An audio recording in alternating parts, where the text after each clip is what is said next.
The number one source of friction in your engine is not what you think. Piston rings rubbing against the cylinder walls generate more friction than any other part of the engine. More friction and temperature means more wear and less horsepower. Fortunately, the team at Total Seal knows how to reduce friction and wear through innovative piston ring design. If it takes a piston, Total Seal can build a better ring. For more than a decade, FTI has strived to become the leader in the aftermarket performance transmission and converter industry. We've joined forces with McLeod driveline components under the leadership of Top Fuel funny car pilot Paul Lee, and now have a larger distribution network, more resources, and more power. Come see us in the pits and ask how you can join the FTI family. It's not cheating, it is the competitive edge. This is WFO Radio. Hey everybody, WFO Radio is back and we're getting ready to go racing, baby. At the zMAX Dragway, the Bellagio of Dragstrips, Top Fuel's 1000th race. That's insanity if you think about 1,000 Top Fuel events. And it's going to be really cool. On the show, we're going to have Clay Millican just seconds away. We're also going to have the winner of the 700th Top Fuel race. NHRA keeps these stats, and it's kind of cool. You don't think about them until they come up, and then it's like, oh my goodness, like who won the 900th Top Fuel race? Like, wow, how did that happen? Who won the 800th? We have those information. We have that information because they're all going to be there at the race this weekend, including the man who won the first, Big Daddy. Going to be on the show and very excited. I ask you to hang with me for the hour. Jason Galvin also going to be on the show, the winner of the 700. I'll just tell you because I want all his fans to be on the show because also he is a super dark horse in the Play NHRA odds that I think everybody's going to want to run out there. And I wouldn't say mortgage your home. Don't do that. But maybe find a $5 bill because it could be good odds. We'll talk about all of that, but let's bring on our guest of honor. He's the man. He's like retweeting the show as we speak, as I would encourage everybody to do. Share the show, baby. Share the show as we bring on Lucas Oil Winternationals winner, Clay Millican. What's up, Clay? How are you? I'm good. That's exactly what I was doing. Maybe I should do that too. I should retweet. You think? I just did that. That's what I was clicking send on right there. But I tell you, 1,000 races in Top Fuel. That is absolutely incredible. Now it makes me wonder, I don't know how many I participated in, but quite a few of them. But then the next thing that pops in my little pea brain is who currently has the most? I've got to believe that maybe Doug Gallits. I mean, I'm asking all these questions that I know at the moment you probably don't have the answer. What do you mean the most? The most races competed in? Yeah, currently in Top Fuel. It's Doug. Yeah, it's got to be Doug, right? It's Doug. He had some sort of amazing stat a couple of years ago. It was a stunning, like 2 years ago. Off the top of my head, that's where I do not recall it, but it was something massive. Doug Gallits is one of the rare drivers who has X amount of rounds and races, et cetera, and so on. The most wins, that one's easy, is your future teammate. Yeah, that is very true. And I mean, I'm thinking now, again, just kind of rambling in my brain here. I think probably Doug Gallits and myself are probably the oldest Top Fuel guys that compete full time. You know, I think he started just a little sooner than I did in 98. I think that's cool, man. I think that's one of my favorite parts about drag racing is that there is, we make a big deal of all the different diversities. But we don't really talk about age diversity. Really the only sport that's got that, right? Where like an older guy can go up against an 18-year-old kid and whoop him. Yeah, absolutely. You know, there's no doubt about it. I mean, it's definitely a sport. You know, it's funny, you know, just recently with Tony Stewart winning, and I know we're going to talk about that some, you know, they were asking Kyle Larson, I heard an interview, and if he would do it because he's known for doing everything. And he's like, well, you know, haven't thought about it, but maybe when I get 60 years old, I'll do it. You know, that's kind of funny that I don't know if that was a little dig at the old guys, you know, not calling Tony old. He's not as old as I am, but making the move over to drag racing. But I think that right now, you know, the sport is definitely in one of the best spots it's been in a long time as far as the competitiveness.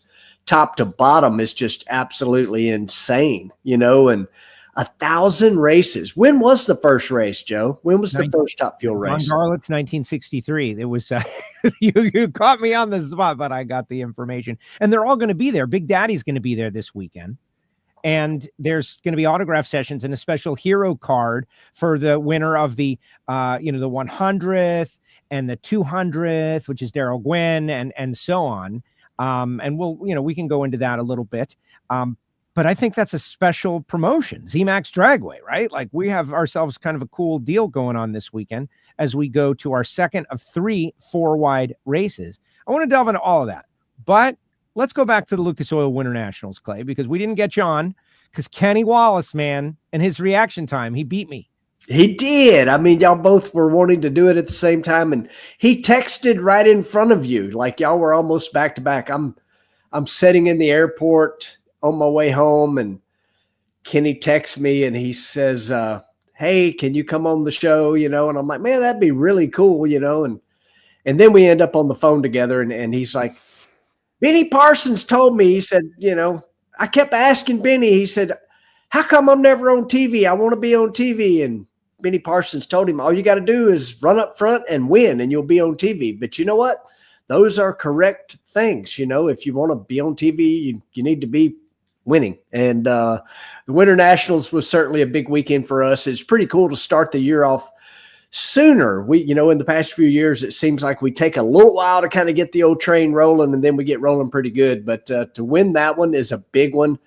I still look at it, and I think it is a major. I feel like, obviously, U.S. Nationals, the Winter Nationals, Gainesville, those are our version of golf terms majors. In NASCAR world, they're the crown jewels. And in my opinion, those are the 3 big ones. And I feel like we kind of lost one years and years ago when we lost Englishtown, back in the day when we got drag racing, only a few times a year on worldwide of sports. You got the Gator Nationals, Winter Nationals, and obviously Indy, and Englishtown going away. I feel like we lost one. And I would be curious what you would think, what would be after Gainesville, what's the next major?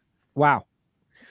Well, the way the Texas Motorplex is creating their Stampede of Speed event, 10, 11 days, concerts, thousands of people coming in. They got that divisional race now, all kinds of stuff. I think they are vying for it. Put it that way. I think it's definitely up for conversation, the Texas Motorplex. I got one I got to add in there that we also lost that I felt like was right there because of the uniqueness and everything about it was Bandimere.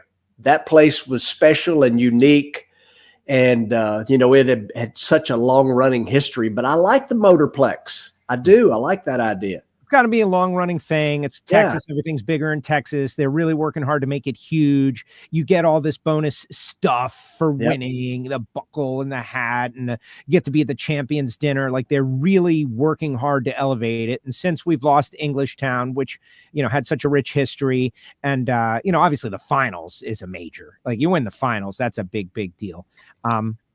I want to say something about that, though. Yeah. This has been a big conversation amongst all of my racing friends.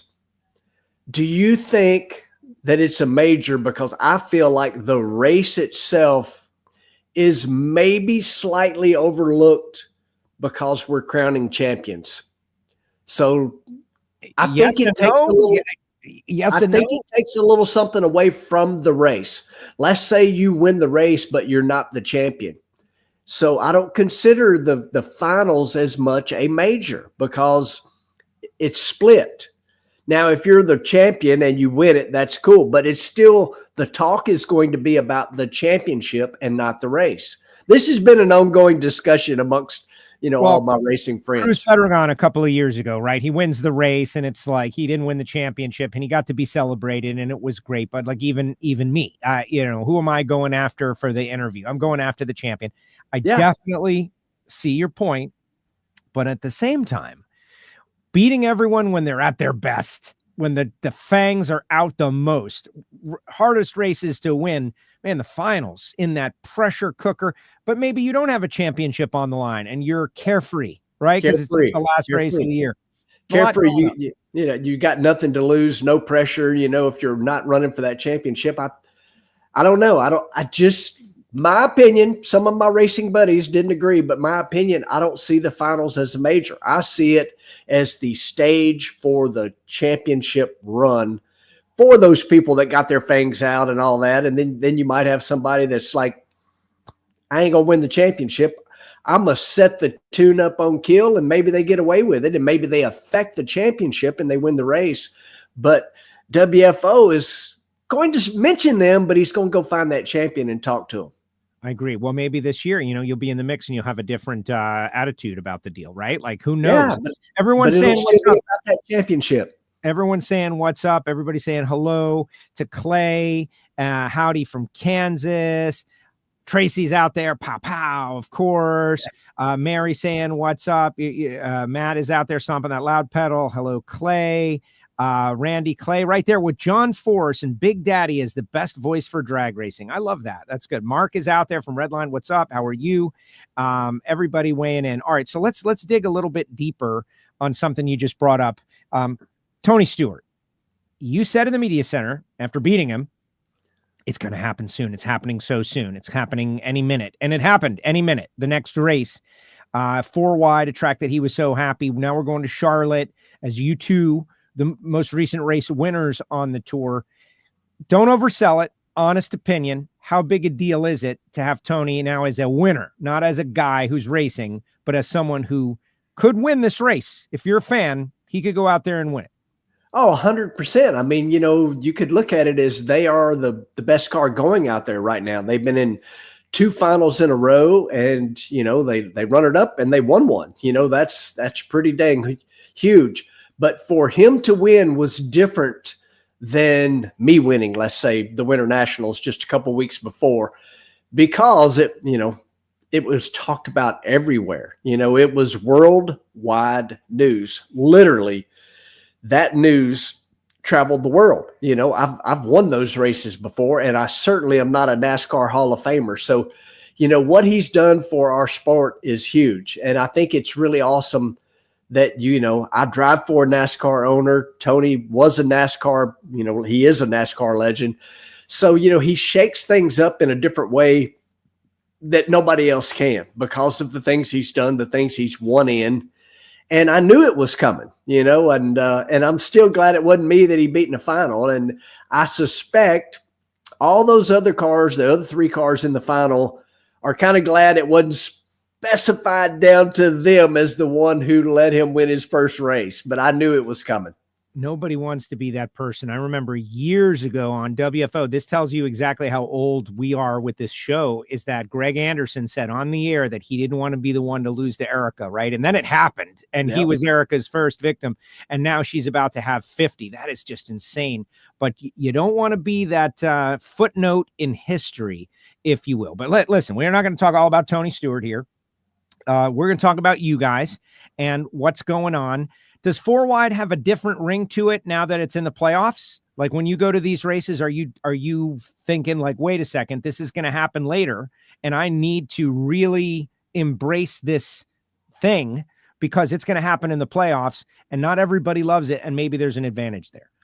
Well, it's certainly something I need to think about more because as my thumbnail for my YouTube video from the racetrack was, I'm an idiot. I personally love the challenge of the 4 wide, but at the same time, I 100% dropped the ball first round, you know, in Vegas on the 4 wide thing, you know, for so many years. And it's just the way I drive, but I drive the car with the team owner's wallet in mind. You know, my right foot, my stomp on the loud pedal foot is on the owner's wallet. And for whatever reason, I 100% was zoned in on my side, which you should be. And I smoked the tires a little ways down the racetrack. And I see Doug Coletta driving away from us. And my focus was, I'm getting beat. I'm smoking the tires. I should stop right now and not blow this thing up. But the 4 wide, you have an opportunity to beat other cars. And I lost that information in my brain. I stepped off the throttle and I had a brief instant to realize I just messed that up, because it took a moment before I saw the rear wing of Justin Ashley go whizzing by me. You know, he smoked the tires and goes to 280. I smoked the tires and was coasting and went 230, and I only lost by 3 or 4 500ths. So, you know, I'm glad I got that out of the way now, not during the playoffs, but I definitely made the mistake on that. You know, I just admitted it. I did it. It was my fault. You know, did we want to smoke the tires? No, but should I have won that round? Yes, I should have. Well, I should have been runner up in that round and moved on to the next one. But moving, you know, the 4 wides into the playoffs, you know, the purists all hate it. I see the comments all the time, you know, especially on the YouTube thing. I see it, but it brings fans out. And what it does is bring fans out that aren't necessarily our hardcore fans. And to be honest, we got our hardcore fans, and I love them. I am a hardcore fan myself, but it exposes our sport to people that probably maybe not would come unless it's the 4 wide. You know, it is a huge game changer to put a 4 wide in the playoffs, because I may be incorrect about this, but I think it's been more than 10 years ago or 10 years ago when the 4 wides first come about, and the PRO, Professional Racer Organization, which is basically our voice to the NHRA, had made it very clear that we will do this 4 wide race as long as it's not in the playoffs. Well, here we are. We have one in the playoffs, and if it brings more fans to watch our sport in person, I'm all for it. Well, my analysis on this deal, and Antron told me a couple of years ago that he'd like to see it. To me, it's about the market. It's market specific. That second race in Charlotte is always extremely light. There's a lot going on. The NFL is up and running, and we've sold these folks on 4 wide. Like, that was their first whole deal, the first 4 wide track. And then in the playoffs, we don't run 4 wide. The 4 wide event this weekend is going to be very, very full. There's going to be a large crowd there. And then the second race, they're kind of like, meh, because if you're doing the basic math, and maybe they're not, but I think that they are, 4 is greater than 2. And they're just like, why would I go see the 2 when I can see the 4? And they make that decision as simply as that. 2 is less than 4. Let's go to the 4 wide. Now it's 4 wide in the playoffs, and you've taken that rationale away from them. Now it's like playoffs or no playoffs, and we'll see how it works. But that's my take. Yep, it's going to be interesting for sure. I mean, I'm not mad about it. Good. All right, so let's talk Kyle Larson. Yeah, I want to be extreme and say, is he a coward? But that's not what I want to do. He said he watched, Tony told us, he watched the run. He says, I'm not doing that. Maybe when I'm 60, we see Randy Couture is going to get his license in a pro mod car. If you're a competitor in your heart, drag racing does afford you the option to keep competing long after you've worn out your welcome in IndyCar, Formula One, NASCAR, any other style of racing, certainly UFC.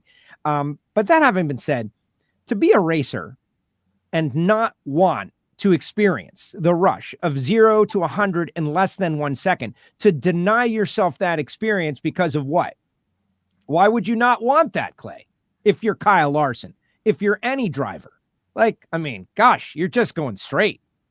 I got a funny story. Of course, I'm always full of stories, and it's a long story, but I'm going to make short. So I'm at dinner at a fancy, and I'm not a fancy food place, but it was a sponsor event. I'm in Sonoma, and I'm with some of our partners, and this guy's wife, I'm not going to name names because they probably will watch this, huge Kyle Larson fan, and she had never been to a Top Fuel race, NHRA race at all, but she had been to a lot of NASCAR race. And she loved Kyle Larson. And she was like, what you do is easy. You know, you just go straight. There's nothing to it. And I said, okay, I think Kyle Larson is one of the greatest drivers on the planet, period. I said, but I promise you this, if you put Kyle Larson in my Top Fuel car with giving him 0 instructions, he couldn't operate my car. I said, but on the flip side of that, you could put me in Kyle Larson's Cup car, and with 0 instructions, I think I could figure it out, start it up, and drive it around the racetrack. I said, could I drive it fast as him? Absolutely not. I said, but I think tomorrow when you go and see what we do, you will change your mind. Well, this was a battle back and forth. She was, telling me, all these things, there's not 40 other cars, all the things any 100% NASCAR person would say about how easy our sport is. Well, after the first qualifying run the next day, this lady come and gave me a sincere apology. And I'm like, you don't have to apologize. But if you've never seen or experienced what nitro cars are, you don't have that concept. And that's where we get a little bit of disconnect from our television audience that has never been before. You've got to experience that. Right back to Tony Stewart, same thing. First time I ever had a conversation with him, I was happy that he said that this was one of the hardest things he's ever done because his brain never left the starting line when he stomped on the loud pedal, So I think it's really cool that, so many people from other forms of sports are coming to drag racing. And I think we do have the most unique sport there is, just for all of the things that we've already talked about. Yeah, I agree. And again, why would you not want the experience if it was afforded to you? And that's why Travis Pastrana, I thought, was so cool. Like, he got in the car and he gave it a shot and he said similar things. And it's our job as storytellers. All right. So the 1,000th race, Don Garlits, 1963 Winternationals, won the first Top Fuel race. Each of the winners on the hundreds, like the 100th race, the 200th race, the 300th race, they're all going to be there this weekend. And our next guest, which I see you, by the way, down there, was the 700th winner. And it happened in 2011. You know who that is? He's a stone cold killer is what he is. I tell you what, I miss racing this guy full time, but he will tell you, and I'm going to tell you right now, there is not all that crazy that I don't give this guy a call and chat with him and pick his brain, because he's a phenomenal racer. And I don't just mean a Top Fuel racer. This guy is a stone cold killer. Well, he's a big bracket racer too. Hey, can I bring him on now instead of separating you guys? Can I bring him on? Let's bring on Spencer Massey, 700th winner. What up, Spence? How are you? Doing well. How you doing, guys?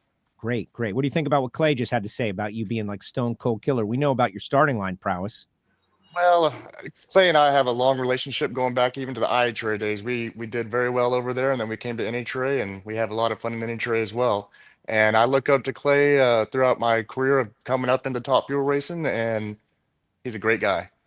Well, it's the 1,000th Top Fuel race, and I am super excited. Now, Spence, you're going to be in Krista's car, and I want to make you guys aware of something, along with the rest of the WFO universe. Now, we, the three of us, cannot take advantage of what I'm about to put out there, because we all have hard cards and we're racers. But this Play NHRA initiative, guys, Clay, you are plus 891 to win the race, right? So let's call it 9-1, a $10 bet.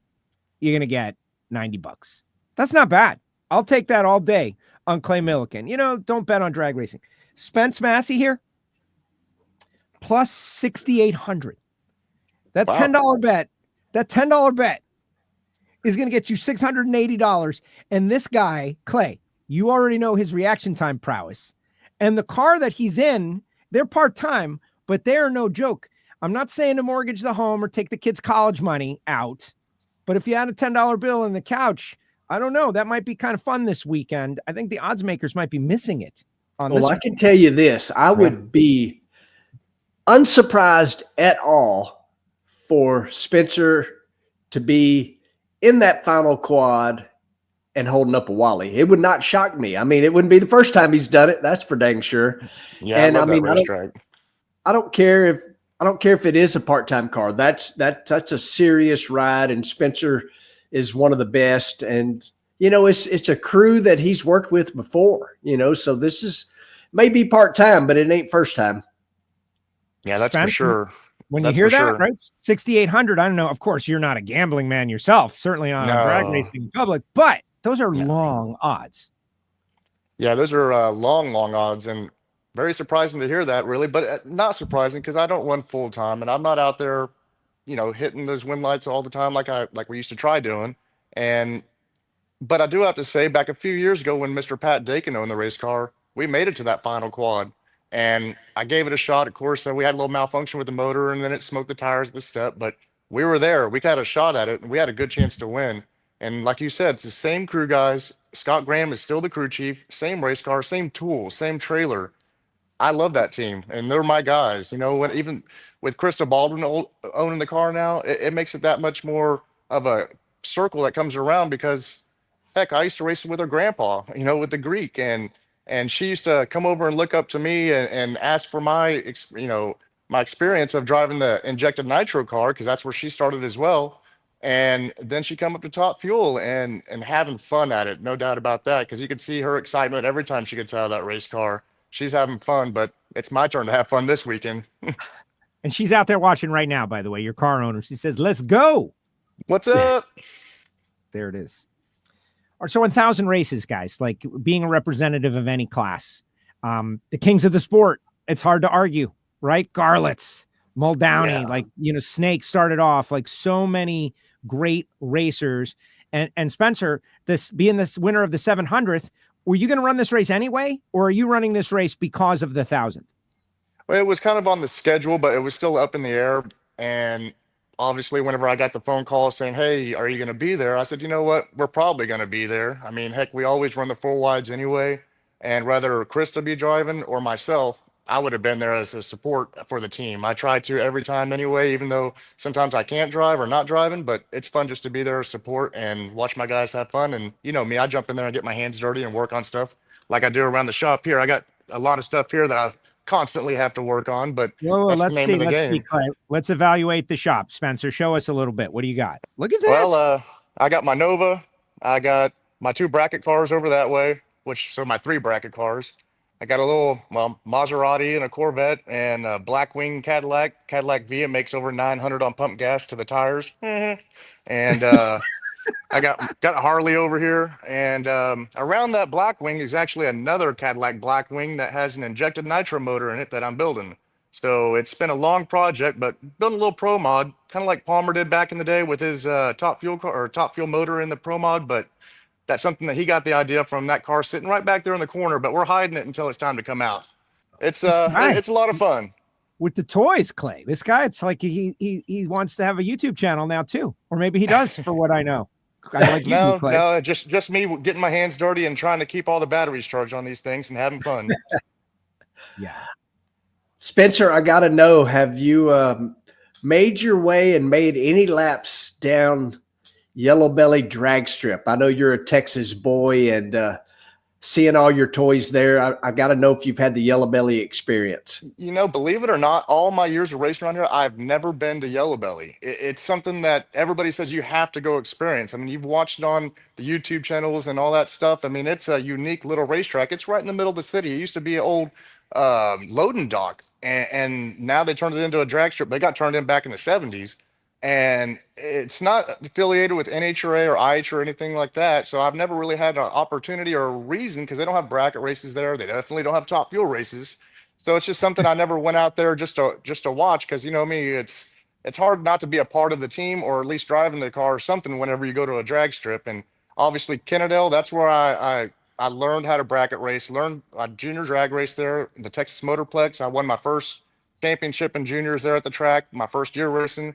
Had a lot of opportunities racing there. There's another racetrack on the south side of town that you try and stay away from because the owner's no good, but I won't even name that name. But anyway, I travel obviously with my bracket cars all around the country. Just came back from Vegas the week before you guys were there in the 4-wide, and had a lot of fun. I run it up in the King of the Fling, lost by 10 thousandths of a second, so 0.008 in the final round to the King of the Fling, and then went 4 rounds in the million and got down to 6 cars out of 600 or whatever it was in the $60,000 race. But that old red Nova over here, it made some laps a couple weeks ago, and I should be in Galot right now because they're having another 350s going on this weekend, but I'm going Top Fuel racing instead. Right. Well, and that's kind of interesting, right? I questioned the scheduling a little bit of course, Peter does what he's got to do when he can do it with the track, but I'm a little bummed that we've got 2 major events in the same state really close to each other, because there's a lot of cross-pollination. I know that Dallas Glenn would love to run those fling races, and you certainly would, but and it's like Wally and like celebrity and television versus Cash money, baby. Now, Well, Clay, it's either spending money or going bracket racing, trying to make some money. But sometimes it's fun to spend the money and go 330 miles an hour. right. Now, Clay, you're a bracket racer too, though, right? Let's pump those guys up. That's what I started out doing, and to me, it's the most amazing thing in that this guy's doing it, Clay can do it, Spence is doing it at a high level, but in the end, everybody's just kind of doing the same thing, right? You either let go or you hit the bottom, you try to run the number, take the stripe, not break out. I'm going to tell the truth. I haven't bracket raced in a long time. Certainly spent many, many years doing it. That doesn't mean I'm not going to the racetrack and letting go of the button, because I'm constantly messing around, going to testing tunes and different things with my truck that we call Dentley, my twin turbo truck. And so that has just turned into a passion project. And I've got a goal, which I reached, which was I wanted that truck to run in the 10s. And now the goal, obviously, being a drag racer, now we want to go 9s. But, man, I still keep up with the bracket racing. I still, go and watch it when I can. And I love it. I mean, the racing now is so incredibly close that it's unbelievable. And, I mean, Spencer just talking about going all those rounds, and it takes perfection dang near every round now. You're not going to see a guy that makes his way to the final at Spring Fling, going 40 on the tree and one over. Those days are long gone. Yeah, you got to be 15 total, meaning 00 and taking 00 and dead on and knowing your spot and knowing what you're doing and knowing what to take or not take and knowing your race car. And the more times you see the tree, the more times you let go, hit the bottom or hit the pro tree, the better you're going to be. Like you mentioned Dallas Glenn. Dallas is a pro stock world. Pro stock world is even tighter than Clay and I's world because, boy, let me tell you, those guys it's like bracket racing going 650s. So for Clay to come out, for Clay, well, he too, but for Dallas to come out to the Spring Fling and all the other bracket races with us, because heck, he's kind of my teammate when we go bracket racing because we're all friends with Dan Provo, and he owns Rad Torque Systems, and we have fun together doing that. And sometimes one time he's jumped in my dragster and Dallas needed a ride. So dude, get on in there, have fun. I don't care. I'm driving the Nova. And that's the way our family does out there. He jumps in Dan's car. He jumps in his father's car. He'll jump in Chris Coletti's car with Rad Torque tools and just have fun at doing what he does. And that makes him better when he goes back into NHRA and hits that tree and tries turning on them wind lights. And well, he did it in Vegas and he did that for Dan Provo. Yeah. He had Get Well Dan on the back of his car the whole time, and Get Well Dan. What I marvel at, though, just a final point on the big money stuff, Clay, is the stamina. Right? It's like you've got to be great over 15 hours. You know what I mean? It's not like a top fuel race or even an NHRA race in super gas or something. You might have to run 3 or 4 rounds back to back, and then you get like a break. Maybe you even get to go to bed. But at one of the big money bracket races, they're going until it's over, and sometimes it's like 2 a.m, and you have to pace yourself. Like, because the first round it'll be 6 hours, and then like 4 hours, and then 2 hours, and then all of a sudden the final few rounds all back to back. I know I'm not doing that. I mean, if I'm looking for a sponsorship for the Spring Fling in a couple of years, then maybe I could do it. But right now, I don't know. Oh, I mean, it's just incredible, the amount of focus. I mean, you would think, well, it should be easy. You hop in the car, you're in there for, call it 5 minutes, and the actual process of it is, a minute and a half or whatever it is, but it is hard when you're talking about you need to do everything exactly the same and exactly perfect. And that's kind of what separates, the winners and the losers, especially in the big money bracket race world. The guys that can just zone in, like Spencer. And you hate to start calling names, but one person that I love watching who's a bottom bulb crusher is Nasty Nick Hastings. I mean, what he does is just unbelievable on that bottom bulb. So fun to watch him just do what he does. And whoop up on all of us that has electronics and top bulb and delay box, everything. He's over there basically in a street car, not a street car, but he's just swapping feet and going 00 on the tree and killing everybody out there whenever he turns that wind light on. I want to shout out to Gaige Birch. I know he has had a great Gaige run. as well. Yeah. Like numbers that are crazy. And I love this conversation because we're talking about top fuel, the pinnacle of acceleration racing, and bracket racing, something that anybody can really do. Anybody can really do it. you want to get the great equipment. I don't know if you want to enter a $2,000 to enter race right off the bat until you get some experience, but you could, and that's amazing. Guys, let's have a little fun with the 1,000th Top Fuel race. Garlits 1963 Winternationals was the first. Do you know what year the 100th was? And I don't expect you to know this. Maybe you do, but maybe you don't. But I have the answers. I'm going to tell you. It's how many years did it take to get to 100, right? That kind of tells you a little bit about the schedule. Clay, any idea? Man, I don't think they did that many races back then. So to get to the 100th, I'm going to say it took 10 years, maybe. A little more. I was going to say maybe a little bit more than, 1979. For the first 100 races from 63 to 79, that tells you about the schedule. It was at the Mile High Nationals. It was Kelly Brown who won the race. He'll be there this weekend, right, Spence? You're gonna probably be hanging out with these guys at autograph session. So it pays to know. 200 races came a little bit quicker. Inside of 10 years, it was 1987. Any idea who won the 200th race? Where was it? It was Dallas. Eddie Hill. Oh, Eddie Hill. No. Good guess. Good guess. But Texas that's wrong. boy. No, dang it's it. wrong. He's a Miami boy. That's why he's excited right now. Daryl Gwynn. The 200th race was Hello. Daryl Gwynn. All right. So you can see it moves a little quicker now. It was only like 6 years later for the 300th race, 1993. Clay, you might know this because you have a relationship with this person. It was the Columbus Spring Nationals in 1993. Any idea? Columbus 93. Scott Coletta. Spence, you want to guess? For some reason, I want to say Herbert, but I'm not sure. He nailed it. Really? Zilla. Doug Zilla. Wow. Doug Herbert. Way to go, Spencer Massey. That's some random trivia right there. I did not tell these guys I was going to hit them with this, by the way. Everybody knows that. Let's see. Okay. The 400th win was in 1998. 1998, it was at the Mile High Nationals. It's weird how the Mile High Nationals are where these 100 milestones are happening. Any guess? 1998. Man, I'm going to say Doug Coletta.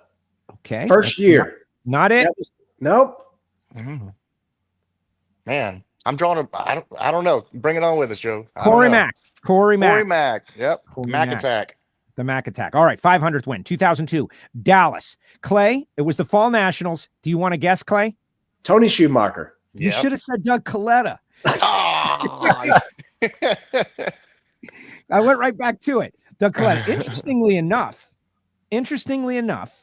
Tony Schumacher has not won on any of the hundreds.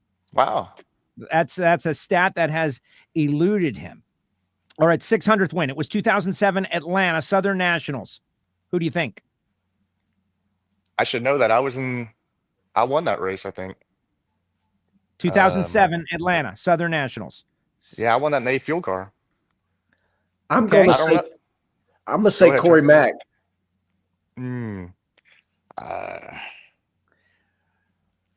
Well, I don't know. I was too busy partying, I guess, in the winner circle on my side. This person might have been partying right alongside with you, Brandon Bernstein. Bernstein. Okay, Brandon Why didn't I think about that? Yes. Okay, 2011 NHRA Mile High Nationals, the 700th win. Any guesses, Clay? What year? He said it was 2011. It's this guy right next to you. No Spencer kidding. Massey. Spencer Massey. We won that. The old Fram car. How about that? Okay, the 800, two more to go. 800th win, 2015 Carolina Nationals, right here at this track that we're going to. Who was it? 2015. 2015. Think about the year, the era. Who's popping at that time? Yeah, I know I wasn't. Me neither. 2015. Here, I'll give you a little hint. Here comes a hint. Hey, it's Antron Brown, driver of the Macro Tools Top Fuel Dragster, and yes, I'm a 3-time world champ. But you know what? When I win, I go straight to WFO Radio, baby. I want to see you listening in. Look at you have that all keyed up, ready to go. It's old, you can tell, because now a 4-time champ. Antron. And then the final one, 900. Any guesses? It happened. Where was it?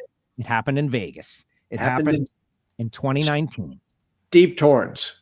Yeah, I was going to say Steve Torrance. Yeah. You guys like it? the only lady in the group, Brittany Force. Brittany. 900 Dang, yep. All that information sense. provided by the NHRA Media Department. There you go.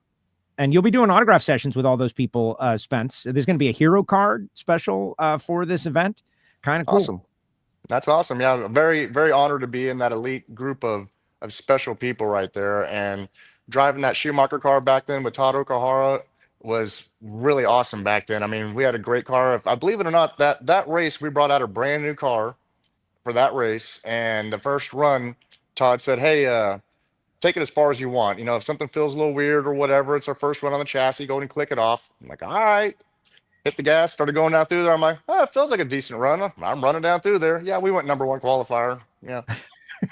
Yeah, they tend to do it.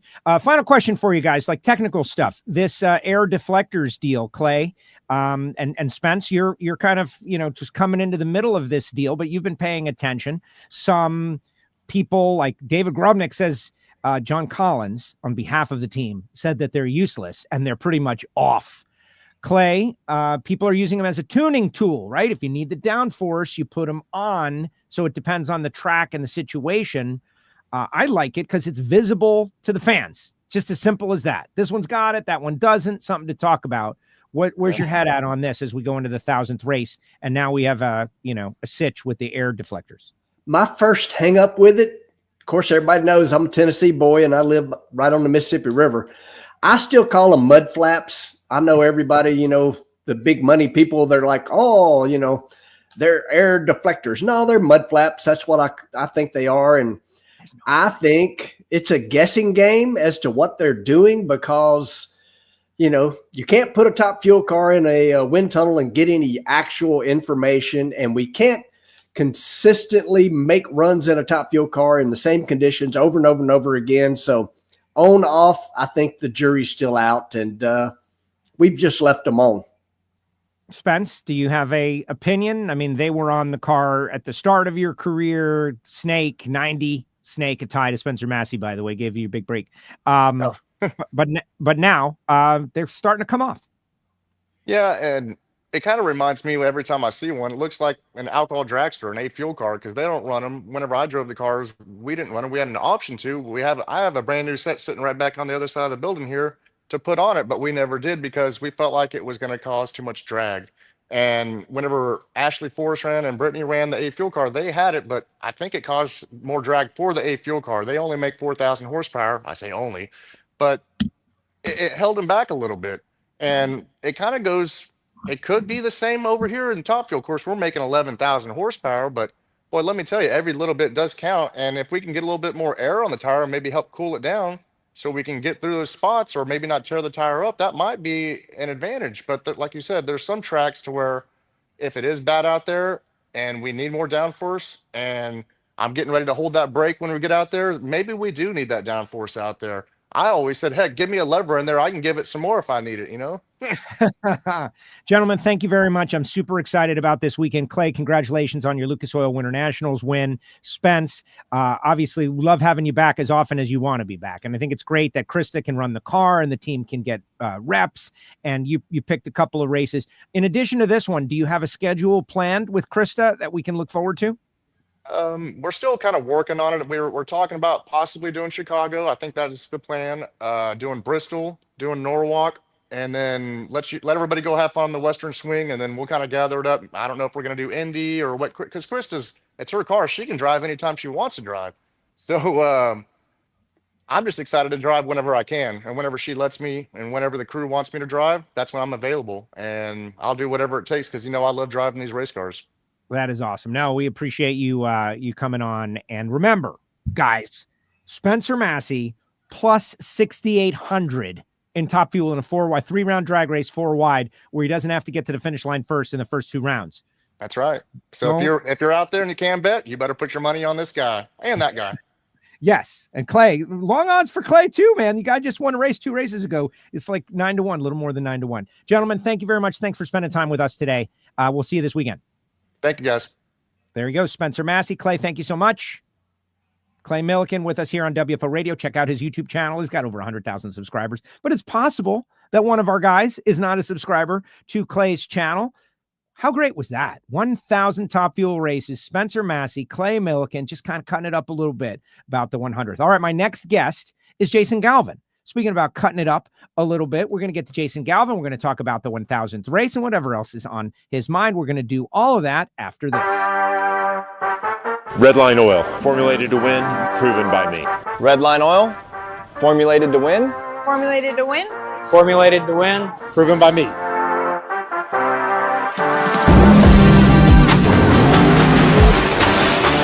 Formulated to win, proven by me. Proven by me.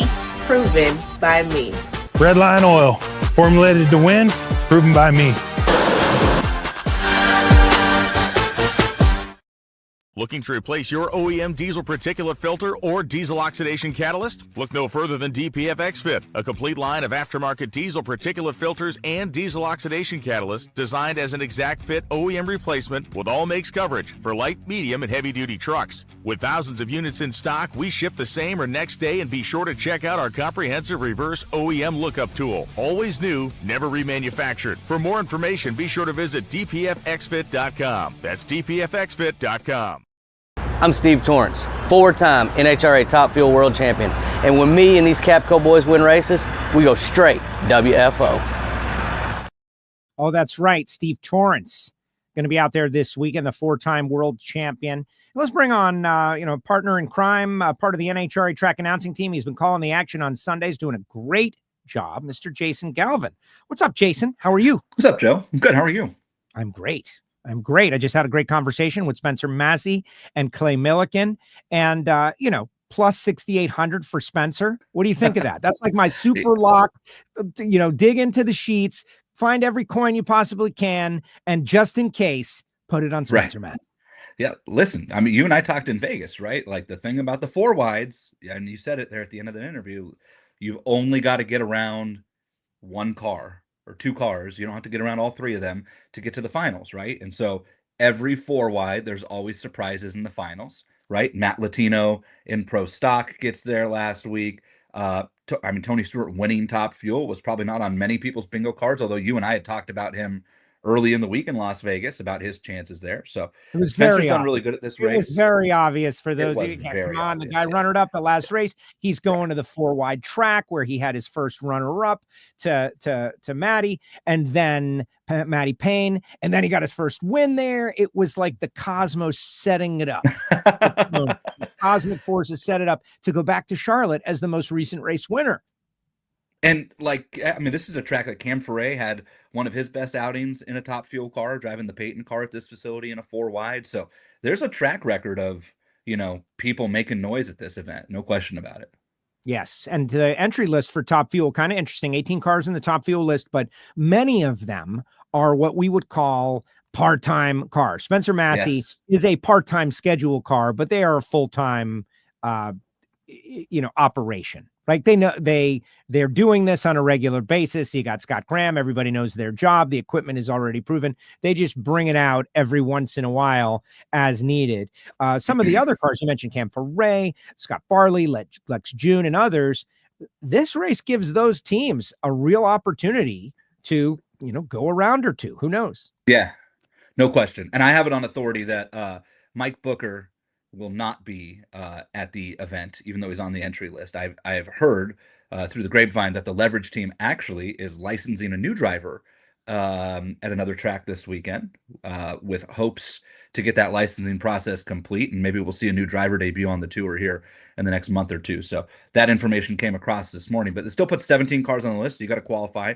And you mentioned, right, like Scott Farley, who has a car now that will go down the racetrack. And Todd Payton's coming back in a car that we know can go down the racetrack and go rounds. And Lex June, we're going to have, the bottom line is we're going to have a quad come round one of eliminations that's probably going to have two of what we would call part-time competitors in it, right? And that's going to really put the pressure on the other two cars, whoever those are, full-time cars, to go down the track in round one of eliminations. Because if you leave the door open, you could have a window here where you get one or two of these part-time cars that just makes a run and they go 390 or they go 4 flat and somebody else smokes the tires or has an issue or pitches the blower belt at half track because they're spinning or whatever the problem is. And, you're going to get one or two of these cars that sneak through. And I think the converse side of that is because the bottom of the field is most likely to be kind of stacked with some of these cars, there's going to be that, that 4, 5, 11, 12 quad is going to be like one of those titanic matchups, right? Like you're going to get one of these situations where you get an Antron, a Justin, a Tony Stewart, and like an Ida, right? And you're going to look at that quad and go, oh, okay. Like what do we do now?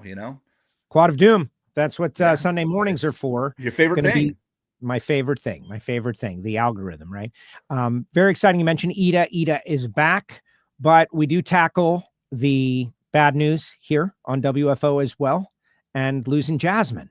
We talked about it a lot on Ignition. I don't expect that everybody has listened to Ignition just yet, but there was a lot of bummed people because she's finally getting there. She's finally getting there. They're getting to where they want to be, the promised land, the light at the end of the tunnel. They're there. They've made it. She's driving great. The team is running well. They're going to the semis nearly every race, and they're going to temporarily park the car. That is a bit of a bummer.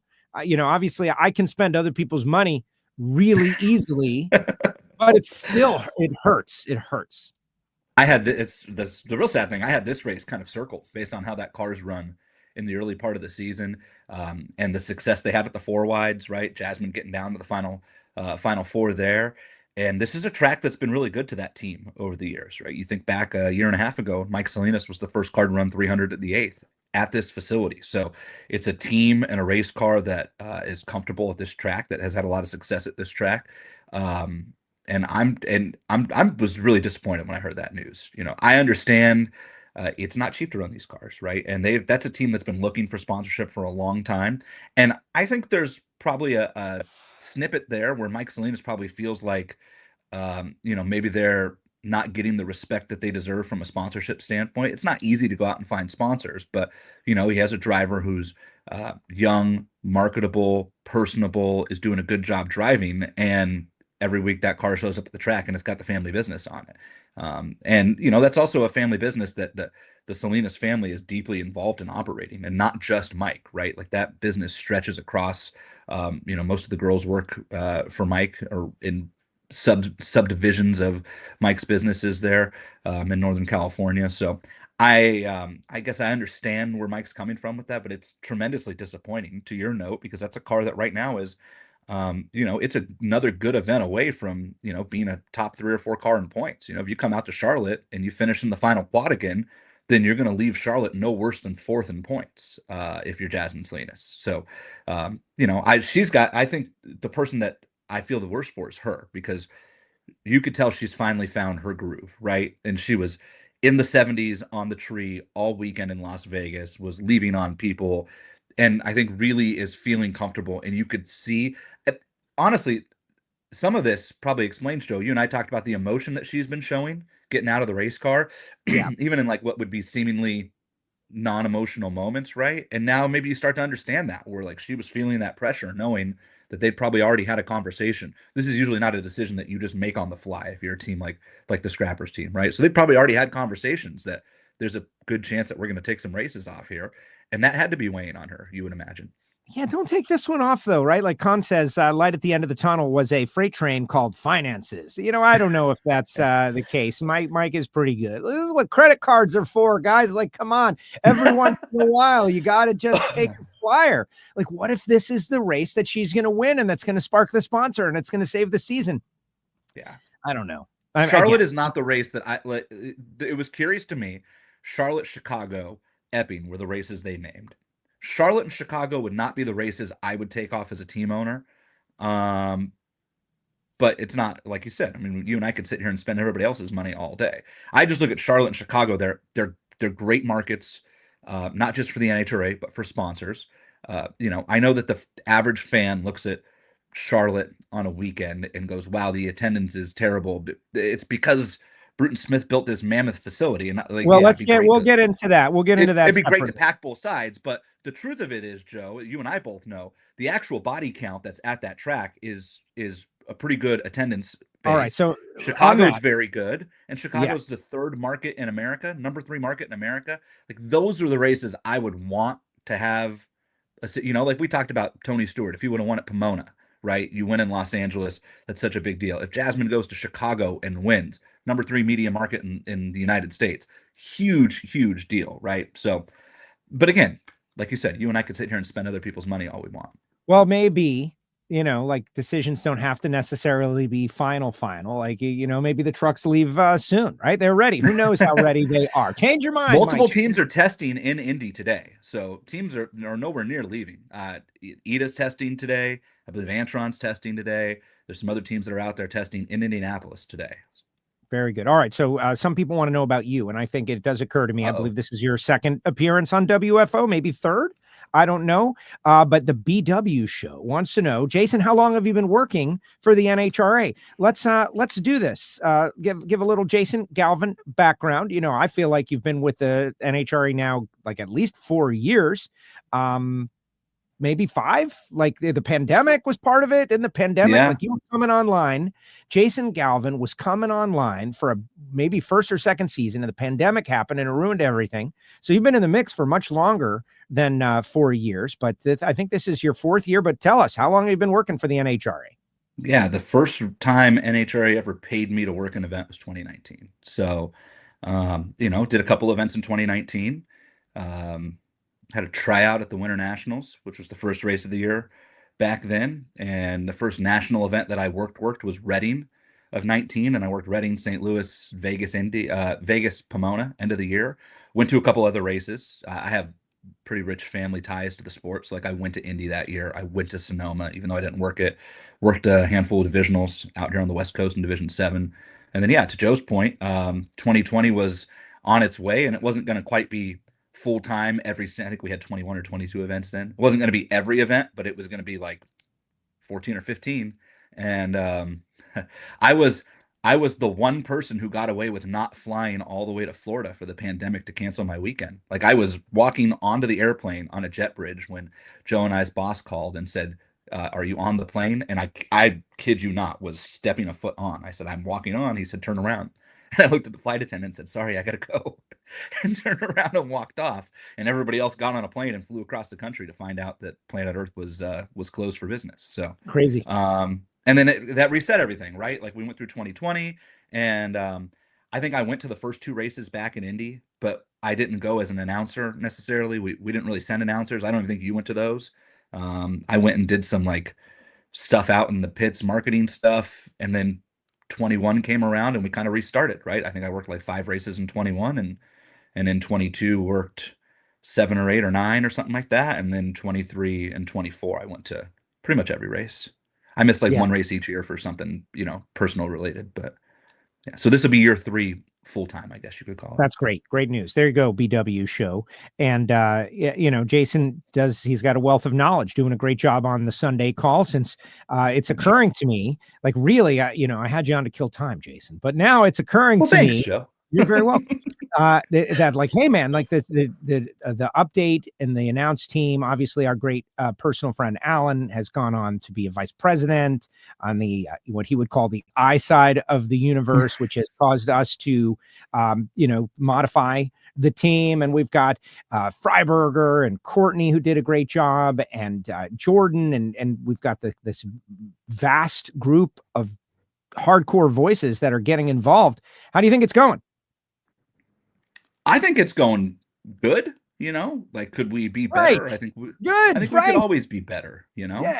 All things considered, that change came together pretty late in the year. Like I think for as late in the year as everybody found out about it, it's not like we all knew about it for 4 months and we're sitting there sleeping on it, right? So no, I found out right here. Like I found out right here. This is where so I found. I found out watching. So, yeah. I think when you consider the amount of time that we had to kind of regroup and figure out what we were going to do and assemble a team, I really like what we've assembled, and everybody's finding their role. Look, David Freiberger is a brilliant, phenomenal car person who's never been a play-by-play or color commentator guy in his life, right? And it's totally different. Jordan Vandergriff is a great race car driver who is developing as an on-air personality, but last year was year 1. Like, I'm sorry, but being on The Bachelor doesn't count, right? It's great life experience, but that's being on The Bachelor is not being a television reporter, right? You know, Courtney's obviously got her experience from Flow and the PDRA, and I thought did a great job last weekend. But Angel, never done this before, right? We got some other people who are going to work in throughout the year that have never done that side of it before. So, and but it's real I though. think That's the what's team cool that is put that together. it's rough. It's real. Like when you got someone asking it on like Angel's question of Blake, right? Like, okay, but it gave us a moment for us to like evaluate and see people in uncomfortable positions. Everything can't be perfect all the time. There's going to be moments. And so let's just enjoy the moments.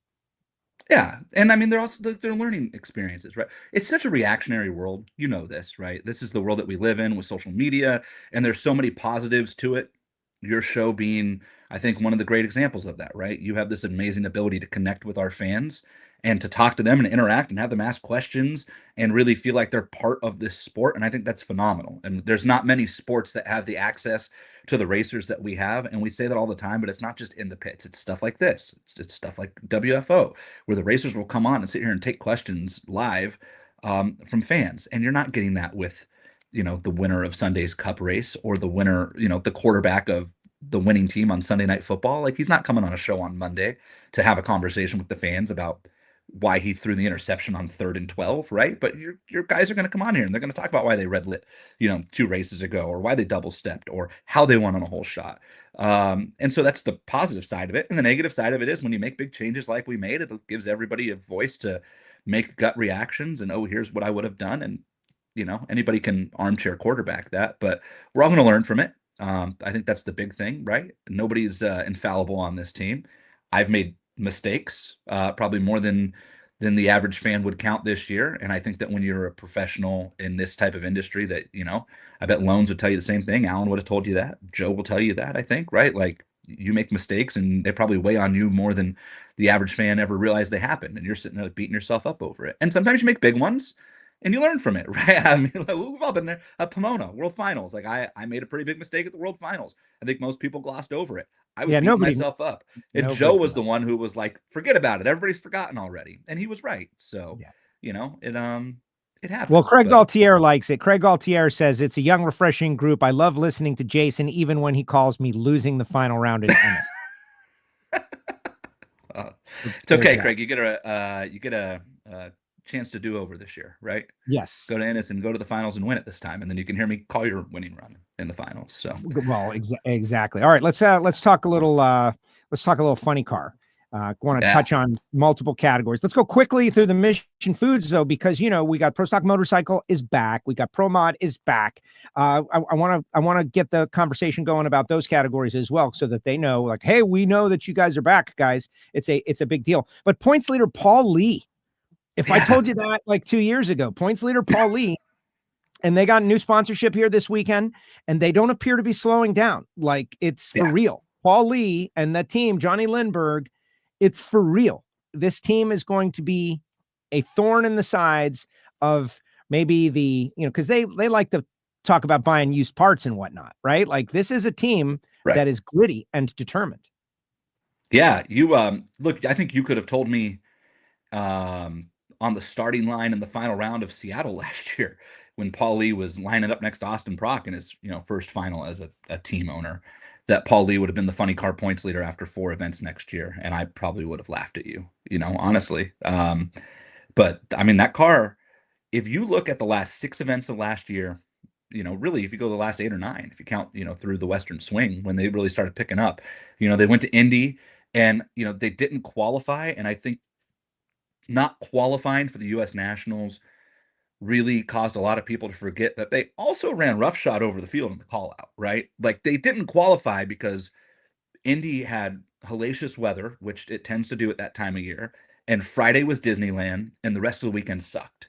And so if you missed it Friday, then you were pretty much in a position where you had to like back the car down as much as you possibly could and pray it, you know, held together and didn't throw the rods out before it got to the finish line to get in, which, I mean, look at the Coletta cars, case in point, right? Sean gets in, Doug gets bumped. So, you know, it wasn't just Paul Lee, but everybody wants to think back to that. Like, oh, Paul Lee didn't qualify at Indy. I'm like, yeah, they also won the call out, which was a big deal to me.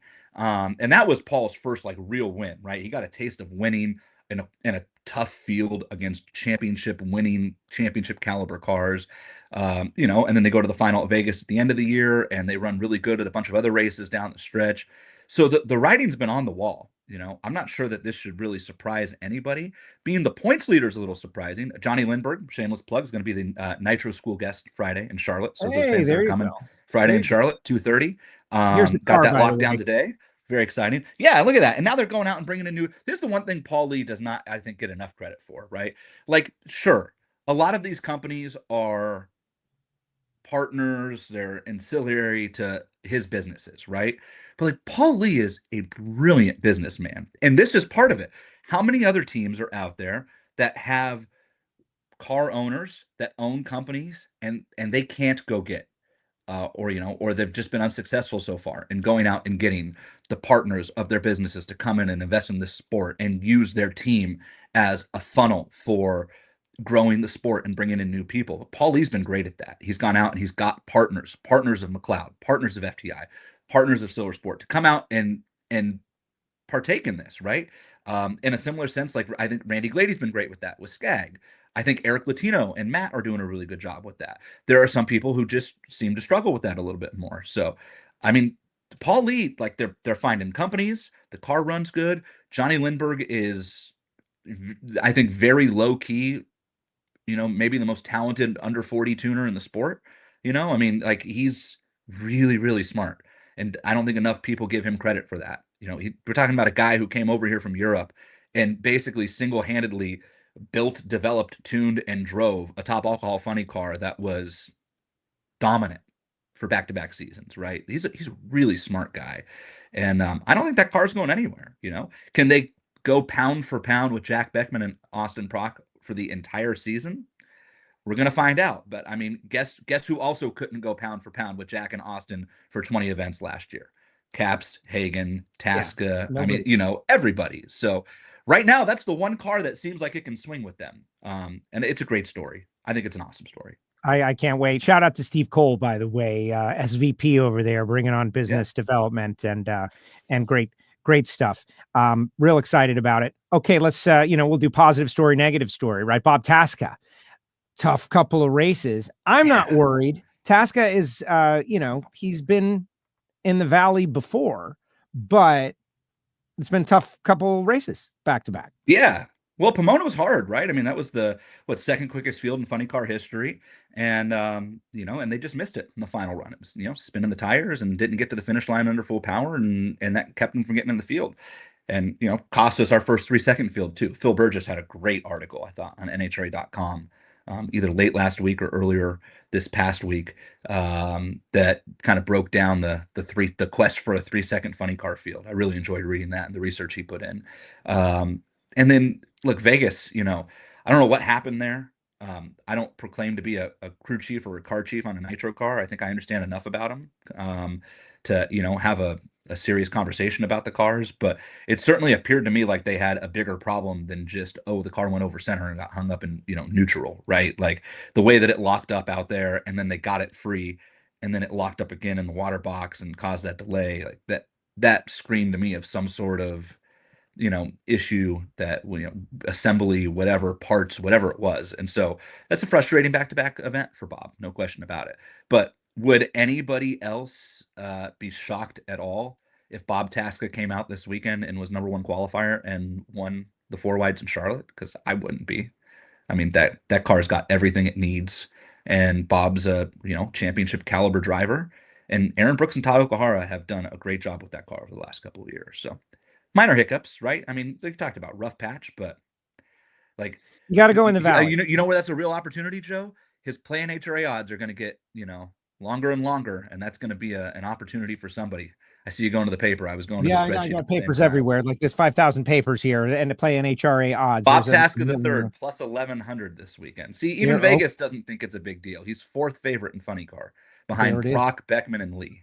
So incredible. All right, everybody's asking about Life's a Drag. There's a bunch of people asking about the insiders, like Nicole Clark wants to know, will there be any more Life's a Drag podcasts from the Jasons? It is in discussion. There are actually multiple things in discussion there, and I'll leave it there. Just leave it there, right? But I wanted to ask the question because people are putting the question. in the question area. And so we ask all the questions, guys. We ask all the questions of folks. All right, Pro Stock. Greg Anderson's show, going to Charlotte, home of HendrickCars.com. And to defending event champion.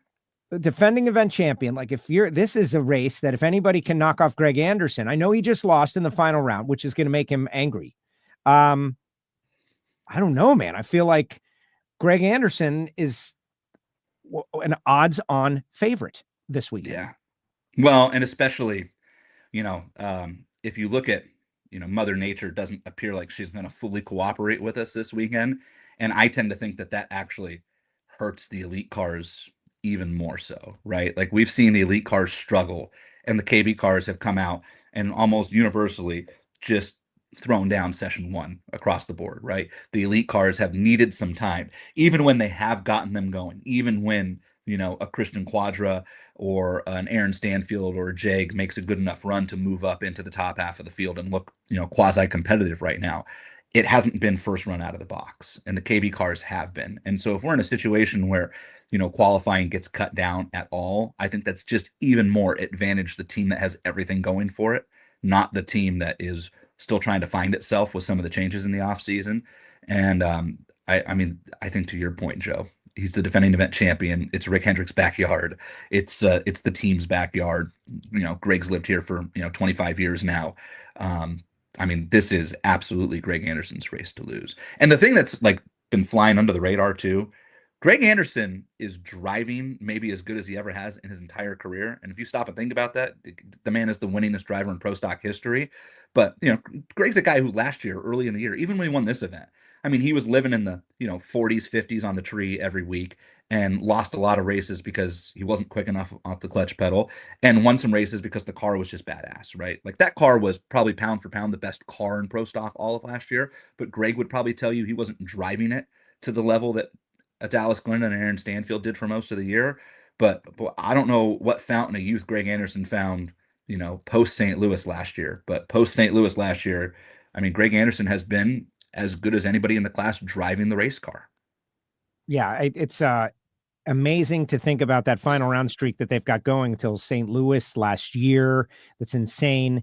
Michael Heiner, who does a show for us for the Patreons, a secret show, I rarely make clips of that show because the people who pay to be behind the paywall Patreon, they get angry that people get to see it for free, right? So I definitely don't do it. But I had to make a clip of that one where Heiner said, and it's in our feed, guys, that when Greg knows he's got the car to beat, it makes him 10 times better as a driver. He's able to summon that skill when he knows he's got the car to beat. It's like something triggers inside him. That's Heiner, who's known this guy for his whole, Pro Stock career. And it's been obvious on the track. And so we'll see, even in the final round in Vegas, like the car had some sort of an engine problem, according to Dallas in the media center, but Greg had the reaction time to beat him. So we'll just have to see. I do want to shout out, speaking of Michael Heiner, they won this race a couple of years ago. Get Biofuel team could resummon that energy. Sure. Hartford has had a very fast race car, shockingly fast. And if I'm those guys, I want to get on the board. I want to get on the board here and stop being the team that's got a really fast car and be a team that has won a race. Hartford sneaking up on it. Since Phoenix, Matt Hartford's car has been pound for pound as good as Greg Anderson, Dallas Glenn's car. And Matt's driving has not been there. And it wasn't there last year either, but it was explainable. But I really felt like Vegas, he started to find his groove again. There were some rounds where he was on time. There were some rounds where he was first off the starting line. The final got away from him a little bit. And it cost him the race, right? He was the best car in the final round. He should have won the event. And Matt would be the first one to tell you that. But there's no question that he is finding his groove again. And I think that should probably worry Pro Stock, right? If you look at how Matt Hartford drove 2 years ago, for the majority of the season, there was a point in time where I think the world championship was Matt Hartford's to lose there towards the end of 2023. So that car's really good right now. It came out of the box in Phoenix and, shot right to the top at his home track, and it came out in Pomona and they won the Too Fast, Too Tasty challenge. And it was the most consistent car in Vegas alongside Greg Anderson's car as well. They've figured it out again. and it's good for the class, right? I mean, honestly, I think I realize there's the KB elite thing, but I think it's best for the class when you have Hartford and you have Derek, and if we can get Brandon Foster, who's in a similar situation, right, where he's leasing Elite Motorsports, basically drivetrains, but Jim and Jamie are doing everything, just like Mike Heiner does for Derek Kramer and just like Eddie Renaccia does for Matt Hartford, right? If we can get the three of those cars consistently going rounds, winning some races, mixing it up, I think that's what's best for the class, right? Everybody complains about KB's got 6 cars and Elite's got 9 cars or whatever the numbers are or whatnot.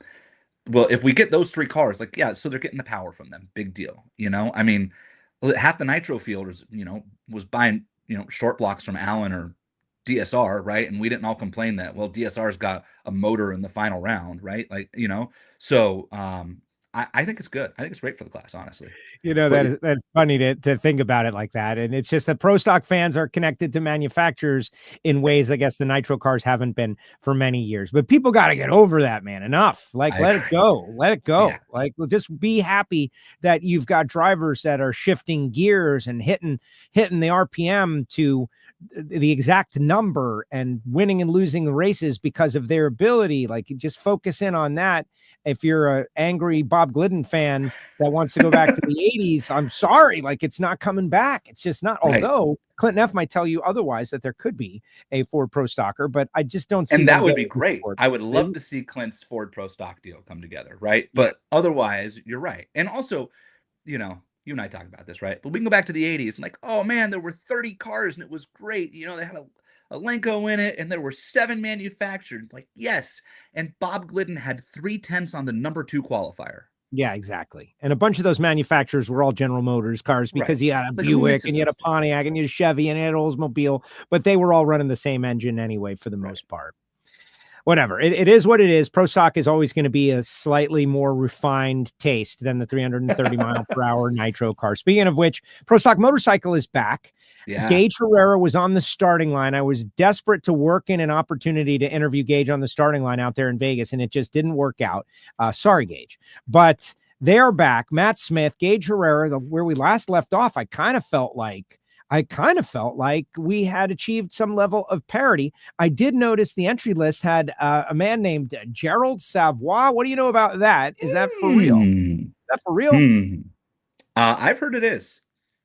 That would be wonderful. Like, that guy, like, of the people that I miss, just like seeing him, I just miss seeing Jerry. I don't care about the racing, but he's always had something positive to say. Great smile, great guy, good person, great guy. I really hope that that's the real deal. Yeah, Jerry's a great guy, right? I mean, obviously world championship rider, but just a cool human, right? Everybody talks about the alligator farming, right? But like, just go spend 10 minutes with Jerry Savoy, like, positive, funny, outgoing guy. And he loves the sport. He loves pro stock motorcycle. And he said when he stepped away from full-time riding that he wasn't going to be gone forever, that he would make appearances here and there. And, hopefully this weekend's an opportunity for him to do it and be successful.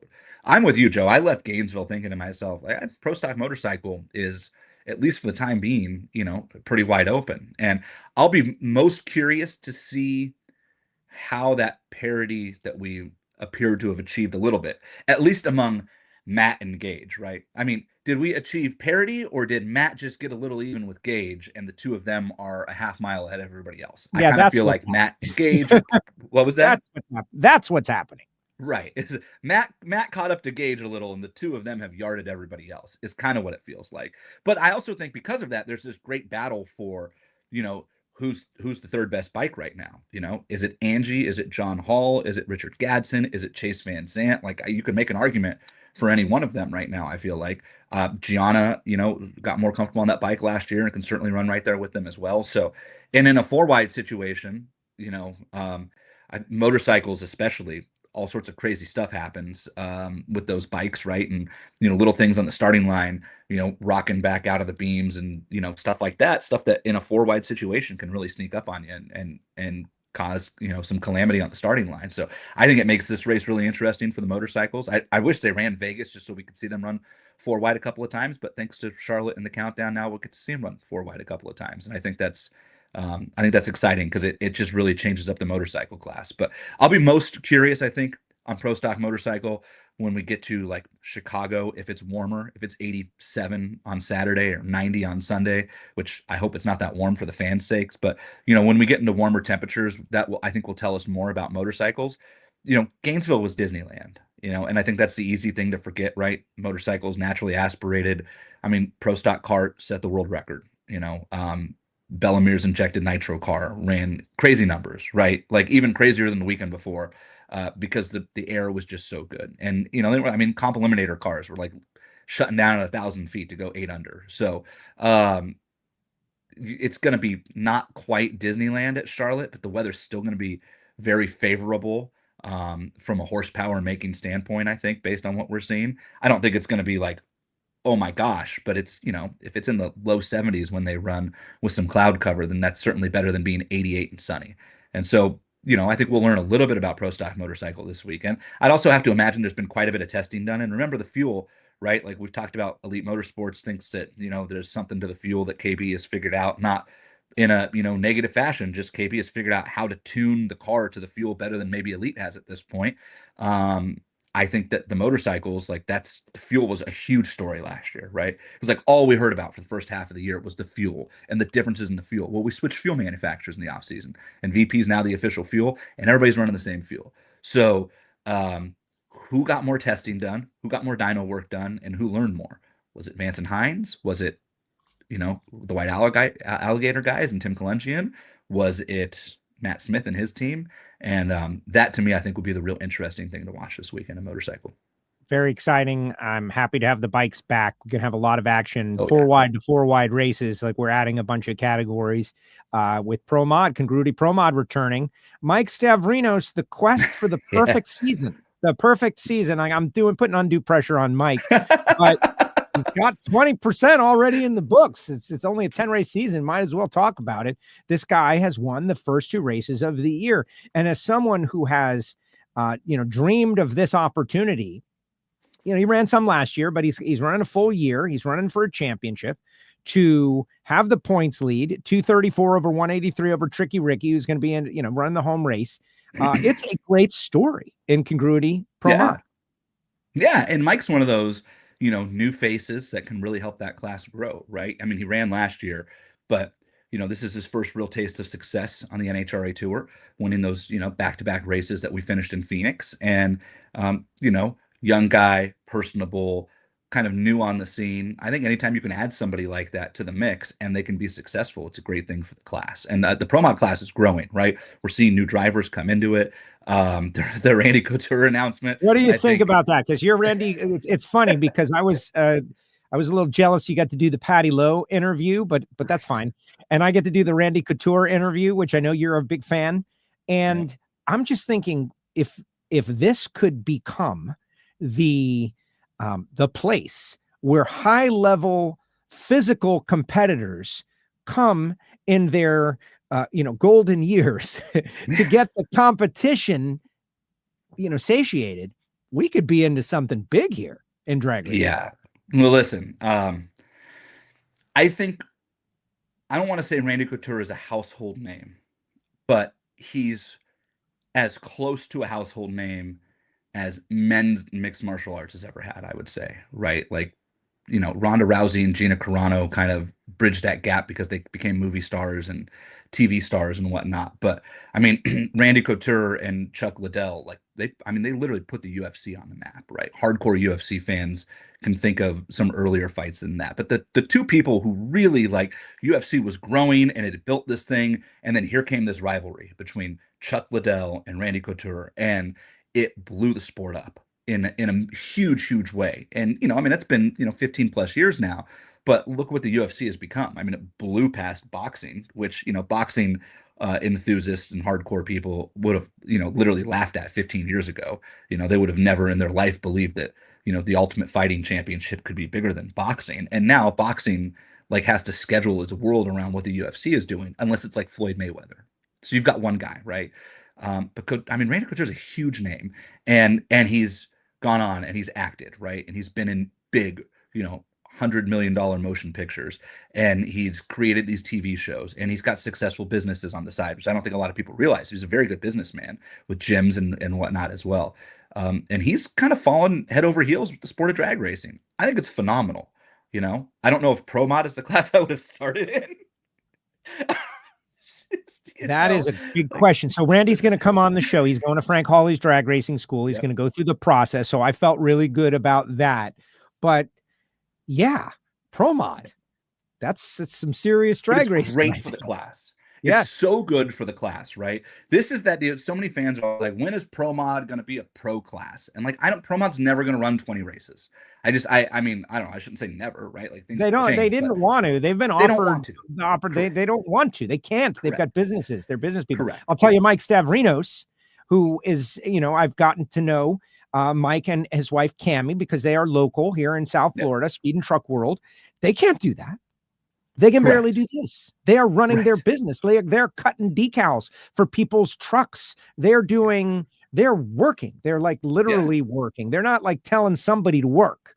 Like, hey, Roger, go do this, go do that while I hit the practice tree. They are literally working. And if they're not there to work, then there's no money and there's no business and there's no racing. That describes a lot of our Pro Mod competitors. Yes. They're literally working. And so 10 races fits perfectly. So that's what it's going to be. Yeah. I mean, Jason Scruggs can't even run 10 races because him and Mitchell are out on the farm, picking and pulling and riding tractors and stuff like that. Yeah, they got 400 million acres. It's a slightly different example, but your point is well taken. Right. So I think 10's a really good fit for Pro Mod. And I think the Randy Couture story will become just a really fascinating story to follow.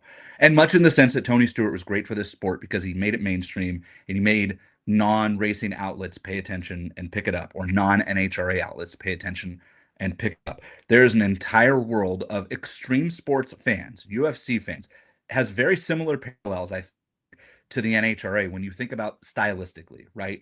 Boxing is NASCAR and the UFC is the NHRA, right? It's 3 5-minute rounds, it's 15-second knockouts. People live for that flash, that moment, that quick submission, the right hook nobody saw coming, the flying knee, right? And like, what are we in the NHRA? Like, people live for the record-breaking run that came out of nowhere, or the explosions, or the car that gets squirrely and the driver drives through it and saves it and wins an incredible round. Like, people live for that 5 seconds in a Pro Mod, those 3 seconds in a Nitro car.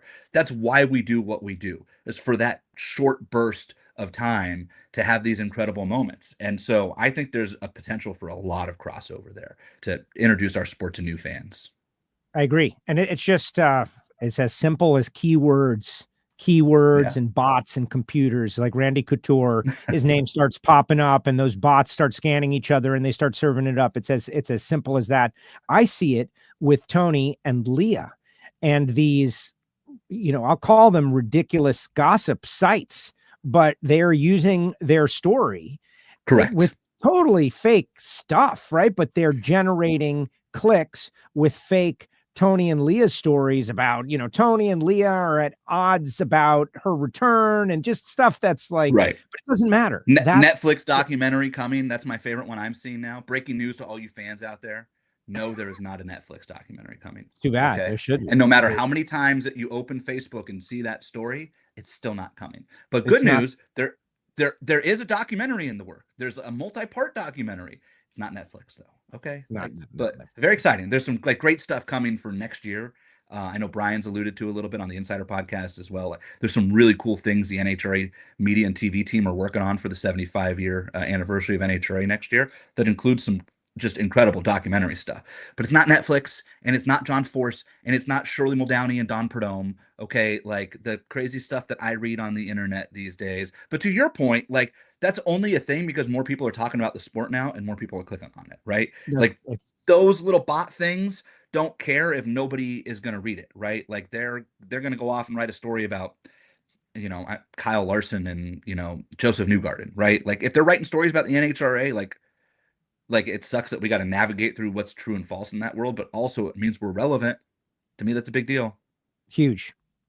This guy says we do need a Netflix documentary. Like anything on Netflix would be cool, but who knows? We'll let that all play out. All right. So Mountain Motor Pro Stock, Factory X, Factory Showdown. We got all of that coming. It's going to be a great weekend. Just give us a final thought on zMAX in Charlotte.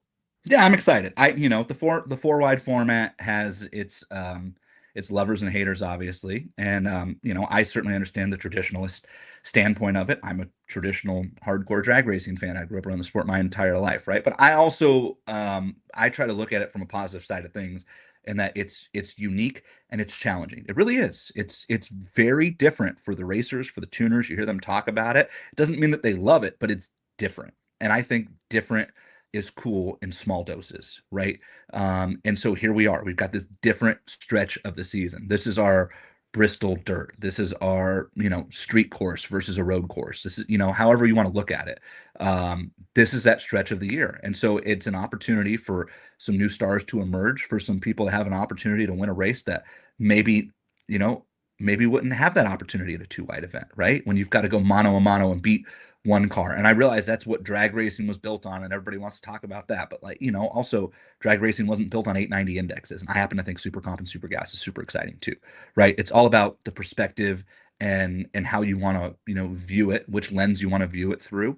So I'm excited. I hope that Mother Nature is nicer to us than she's attempting to be right now, at least on the early projections there. It's a busy weekend, to your point, right? We're bringing all these classes back. I mean, we run every Lucas category from Super Street through the alcohol cars, and every single category that competes in NHRA competition except for Top Super Street, man. Let me tell you, right? Jason, you called me the other day and you're like, Joe, get your car. I tried to talk you into it. And you did. You did. I'm all ready to go until I saw the weather, Jason. And I can't tell all the way from Florida to Charlotte with the inclement weather. But I was ready. We were ready to unload Project Pontiac. We were ready to go up there and take the Wally. But unfortunately, it's not going to happen. It's a bit of a bummer. Yeah. Your national event debut will just have to wait till July. Yeah. Yeah, we'll see. We'll see how it all goes. I got to pull the converter out of the car. Like we got to let the folks at FTI make like a minor adjustment, loosen that thing up a little bit to make the car absolutely perfect. But I have a connection at FTI that I could talk to try to expedite that and make sure that you're good to go for July. Yeah, they are not the problem. This guy is the problem. Getting it out, right? Like that's the problem. But Jason, great job as usual. Appreciate it. Thanks, Joe. I'm real excited about the weekend and the rest of the season. We're going to be busy over the next few weeks as things really begin to heat up figuratively and literally. And this season could go in a whole bunch of different directions. So I appreciate your opinion and your take as we get ready for the 1,000th Top Fuel race. Yeah, it's going to be great. I'm really looking forward. There's some really cool things coming this weekend too, with the 1,000th race. Like things that we've not announced yet, but I think the fans. Why don't you just tell us? Why don't you just tell us what they are? You won't be in any kind of trouble. Yeah, I don't know about that. Let's just put it this way. Tell us just one. I wouldn't miss Sunday post race in Top Fuel. How about that? Okay. Oh, there's my teaser. That's a good tease right there. I wouldn't miss, like, when Top Fuel goes across the finish line and whoever wins, don't click off. You're going to want to hang around for post race interview and all of that stuff. If you're watching on NHRA.tv, stay tuned. There you go. Jason Galvin, good tease. Well executed tease. Thank you very much. All right, brother. I'll see you soon. All right, Joe. Safe travels. There he goes. Jason Galvin with us here on WFO Radio. Good stuff. Spencer Massey, Clay Millican, Jason Galvin, Charlotte. What I would tell you, and we talked about it on the Ignition show, is that this is the most convenient race to go to. And I will give you all of that detail. But I ask you to stick with me for a few minutes so I can tell you about the people who make it literally possible for me to do this show, like Marvin Rodak and Rodak'sCoffeeandGrills.com. This is coffee, guys. Like if you love coffee, everybody loves coffee. They go to their local store and they get a cup of coffee. Get yourself a bag of coffee, full bean, grind it yourself, and really live your life for the first time. 817-924-6821. No joke. Marvin Rodak has the best coffee from around the world. Frank Holley's Drag Racing School, if it's good enough for Randy Couture, right? They've got the Dragster Adventure program where you can drive a dragster. You don't have to go through the licensing program. That maybe is a step up. But as far as experience a dragster, they let you do it. And they travel around the country and they come to you. It makes a great gift. You and your friend, you and your sales team, you and your best clients. Go out there and do a day experience with Frank Holley driving dragsters. Go to frankholley.com to find out more information. Foggit. This is Gary Stinnett's company. It's a spray to protect the valuable inside of your racing engine from corrosion that happens when the engine is not running. It's kind of the opposite, right? Like it pickles the inside of the racing engine and protects from corrosion, from rust, from microscopic, like the remnant of the combustion process mixed with water becomes sulfuric acid, and it destroys the cylinder finish. It's just that simple. Valve seats. So you spray it with Foggit, and it prevents all of that. Except Foggit is useful for 100 other things. And that's why you got to get a can. Get it at summit-racingequipment.com. Order yourself a can of Foggit. Bernie's Speed Shop, BURNYZZ.com. This is Josh Hart's company, Bernie's. Go to their social media. That's all I ask you to do. Like, that's my job, is for you to go check out their social media and follow. And you'll see all the amazing things that they are doing at Bernie's with like high-level frame-off restorations, unbelievable award-winning cars. They're buying and selling on consignment. So if you're looking for your next exotic or muscle car, you can get it there. Or if you've got one, a future barn find that your grandkids are going to offload for like pennies on the dollar for what it's worth, maybe you should let Josh and the guys at Bernie's sell it. Everybody's nightmare, right? That their kids is going to not know the value of their amazing stuff that they've collected over all these years. It's so true. It happens. Bernie's, BURNYZZ.com. Check them out. HusseyPerformance.net. David Allen and the team. They got a new number, but same great business. 412-716-4872. If you need copperhead gaskets, well, they're the obvious choice, but they're not just copper anymore. They make gaskets for everything, and they can make them exceptionally quick and ship them out the door. And that's where I found myself. I damaged a header gasket for Project Pontiac. I texted David Allen. He said, what? Next thing you know, a day later, they're there. And that's what's on the car. And that kind of customer service, you can't beat it. HusseyPerformance.net, Beaver Falls, Pennsylvania. They did not have to move their production back to the United States of America because they never left. They were doing it right the entire time. Check them out, HusseyPerformance.net. Appreciate those guys. Of course, FTI Performance Transmissions and Torque Converters, Total Seal Piston Rings, Jesse Converters. You've heard about these guys, big supporters of WFO Radio. Shout out to our friends at CWT Industries, Balance Machines for machine shops. It's just that simple. And Redline Synthetic Oil. Now, maybe you don't need Redline Synthetic Oil right now for your race car or your street car or your BMW or gear oil or transmission, like whatever. But you can all go get a bottle of water wetter for your cooling system. And it's a great way. We'll be learning a lot more about Redline Synthetic Oil as the show goes on. Patreon, these are the members. The Hear It From Heiner show, Michael Heiner. You definitely want to check this out if you like Pro Stock and the naturally aspirated classes. But Heiner is a race-winning crew chief who's extremely knowledgeable, who is teaching you how to think, like how he thinks about this process, knowing that you got to go up against Greg Anderson and what's it going to take to go out there and compete. Really high-level conversation happening on the Hear It From Heiner show. Patreon.com/WFO Radio. And, of course, some WFO merch, baby. Get yourself some merch, including the Project Pontiac stuff, which has started to take off. Project Pontiac, the shirt looks like this. But it's really been amazing to see people rocking it. Also want to shout out to our friends at Wright Trailers. Yeah, we got a lot of sponsors on this show. Let's see what everybody's got to say out there. As you queue up your comments, I will tell you why I believe that zMAX Dragway is the most convenient race on the tour. As a fly-to race, of course, we're going to have all our NASCAR people out there. I'm hearing a huge weekend for NASCAR-related celebrities. Maybe, maybe not. We'll see. But with Tony Stewart having won the race in Vegas, suddenly, if you've got any kind of connection to Tony Stewart, if you're a friend or family member or former worker-employee relationship of any kind, you're not going to see him race. You're going to see him with a legitimate chance of winning the race, which is a totally different motivational factor. So I'm very excited to see if there's a Tony Stewart bump. Yes, Mod Nature throwing us a bit of a curveball. I'm hoping that that's not an issue. When it comes to flying into Charlotte, it's one of my favorite races. For me, it's an hour and 40-minute flight, so it's not really terrible. Going to Arizona, going to Pomona, going to Vegas, those have all been long flights. Finally, they get short. We're back on the East Coast for me. But that's not really the best part about it. The rental car center is at the airport. You do not have to take a tram or a shuttle. You just walk out and get into your rental car. That is so valuable, convenience-wise. So now you're in your rental car. From the gate, from the jetway to the rental car, it's less than 10 minutes. You're in the rental car very rapidly. The distance from the rental car to your hotel is probably about 15 minutes, a very short drive. And the distance from the hotel to the track could be as little as 2 minutes. For me, it's about 8 minutes. So everything is within 20 minutes, 25 minutes if there's traffic. It's so convenient. The track, you could actually go back to your hotel and get something or hang out for a little bit between rounds. That's how close it is. I don't recommend doing that. I'm just saying you could if you wanted to. There's restaurants and hotels all around the track on Bruton Smith Boulevard. You don't have to go anywhere. And then there's the old, it's massive. And I told Jason we were going to talk about this, but then we never did because we got so deep into the conversation about drag racing. But zMAX Dragway is definitely overbuilt.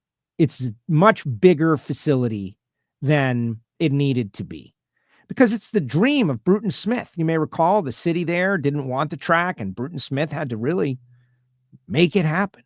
And when he made it happen, he built a spectacle, the Bellagio of Dragstrips. So it's bigger and has more capacity than you could ever imagine. It's massive. But in the end, there are races that are sold out on the NHRA tour, big races that have fewer people at them than zMAX Dragway. And so what do you want? You want every seat filled, or do you want capacity? Because they've got the capacity. They've got people there. It's just they built a giant canyon of seats. And so what do? Well, you got to make lemonade out of lemons and just be happy that you don't have to be shoulder to shoulder with some smelly person. You could get a spot. Your seat's here. You move over there. There's no one around you. You've got VIP. You've got your own box. You've got your own area. You got to spread out and watch drag racing. And the same is true throughout the pit area. Instead of saying, man, I wish there was 65,000 people here and we were walking through the pits like it's Gainesville, enjoy the fact that it isn't. And you're getting Mountain Motor Pro Stock, and you're getting Pro Modified and Pro Stock Motorcycle, and all these great categories are all going to be racing there 4-wide. It's going to be great. I am super excited.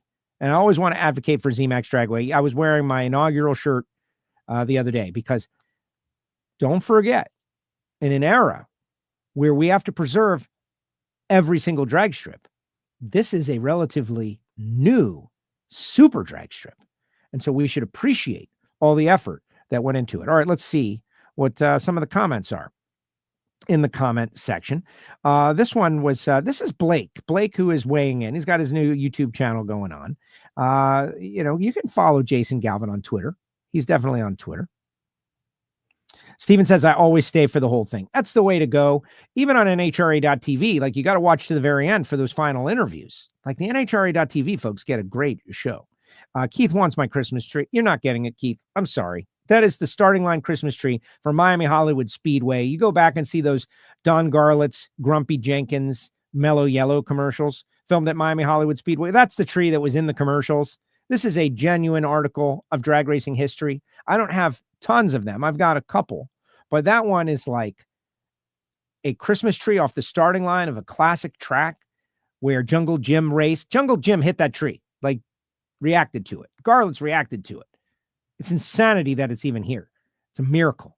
So yeah, no, nobody's getting that. Now, maybe when I pass away, whoever I leave it to will sell it to somebody for pennies on the dollar because they have no idea what it is or what it's worth. Yeah, there's this light thing. You want it? $50. This has been a fun episode. Thanks, Joe, and sponsors. Thank you, Mary. Yes, thanks to the sponsors. You guys, without them, we would not be able to do this show. Patreons, too. Gotta love my Patreons, guys. Sad to hear about the weather forecast. Yet another great WFO show. Great show as always. Good show, says Montana Karting. Fast Eddie. How about this guy? I'm real proud of this guy. I want you all to know about Fast Eddie. When's the next secret Hear It From Heiner show? Well, Michael Heiner and I are scheduled to talk later today. So hopefully there will be another Secret Heiner show coming up later today. This guy, Fast Eddie, forget about Michael Heiner and that show. Let's talk a little bit about Fast Eddie going bracket racing in Sportsman with his Mustang and winning in his first outing. First outing. This guy goes out there. And I'm so proud about the WFO universe, this audience of people because yes, they watch and listen to the show and hopefully share it. That's really the most important thing to do. Share the show, guys. But they are a crew of doers, and they hear people are doing stuff on the show and they want to go do stuff also. And they are getting involved, going out there racing. So congratulations, Eddie, on your win. Tremendous. Hey, look at this. Taylor Chemiskey. Great show, Joe. I saw a comment earlier about Rick Ware Racing should bring on a pro stock team. Clay, I'm in. Let's stomp on that loud pedal. Taylor, I would love that to be true. I don't know. I do think we need more pro stock cars out there. You got a guy, Taylor, you got to go find somebody. Because Taylor, I believe in your talents and abilities greatly. Won back-to-back comp races in Vegas. You got to find a team that's got an extra car, that's looking to spend some money and mix it up, that's ready to expand. Figure out who needs a young driver like yourself. You got to think about that. Who could that be, Taylor? Hopefully you know exactly what I'm telling you, Taylor. Let's see. Barbecue, Joe? I don't really know what you mean about that. Joe, do you think Jason Galvin would ever want to race Top Fuel someday? Of course. That's a crazy question. Definitely he would. I like zMAX. I still think drag racing works better at a smaller, more homegrown drag strip like Maple Grove. Yeah, but who cares? Drag Racing Mayhem. Really, like that kind of opinion. It's such a, I'm not telling your opinion is a waste of time. It's an opinion, but what are you saying? We should, what should we do? There's no answer to that. I love drag racing at all venues. I love drag racing at Vegas. It's a super venue. I love the idea. You're going to go see the Rolling Stones. Where do you want to see them? You want to see them in a stadium, or do you want to see them in a small bar? It's a preference, and your preference might be different depending on the moment. So I don't know. I think sometimes we, as drag racing aficionados, shoot ourselves in the foot with these micro opinions. That's a micro opinion. Drag Racing Mayhem, go push the sport on some people, man. Go bring on some new fans instead of yeah, it works so much better. And it's really great when there's only 10 people watching it because it's a VIP experience when there's nobody else but me seeing it because then it's only for me. You get my vibe there? The holy grail of collectibles. I like where your head's at, Monica.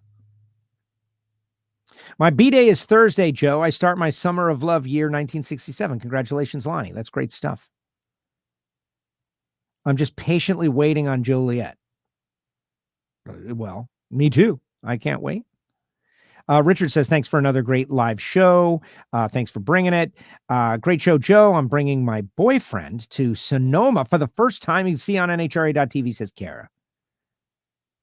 And everybody loves the tree. Yeah, maybe that'll be it when I fall upon hard times. You can take advantage of me by purchasing the tree. I do want to say thank you. I want to say thank you to the WFO universe and everybody out there. Before we go, I had a, kind of a thrill, something exciting, something that was unexpected happened to me over this past week or so. And I was named one of the NHRA movers and shakers and deal makers for this next episode of NHRA National Dragster. And what a stunner. What a shock. Phil Burgess let me know that it was going to be happening in Pomona, and I was kind of taken aback, if you will. And then Kelly Wade did an interview with me in Vegas and asked me a bunch of questions about probing stuff about why I'm doing this and what's driving me and things that I really, you don't consider on the daily about what you're doing when you're just kind of at work doing what you like. And to see the final rendering version of it out there digitally on NHRA.com. I've shared a couple of links. Blown away, guys. Blown away. Stunned, shocked, humbled. All of these words, all of these terms. The vocabulary is not deep enough to express the gratitude that I feel being able to be, acknowledged. Because I go to work every day. Every day I go to work. I know this sport is so much cooler than those of us who love it. And it can be big and well-known and appreciated with millions of people logged on and tuned in, wondering if Tony Stewart is going to win another race, if Randy Couture is going to, how's he going to do in a pro mod? Whether or not Dallas Glenn is going to win the regular season, whether or not Erica Enders is going to get back on top, like all of these amazing stories. And a lot of time is spent, Jason Logan, Jason Galvin, myself, the team, thinking about these things. But WFO has been around since 2009, building the race car, Project Pontiac, like doing something stupid. And building a race car gets acknowledged.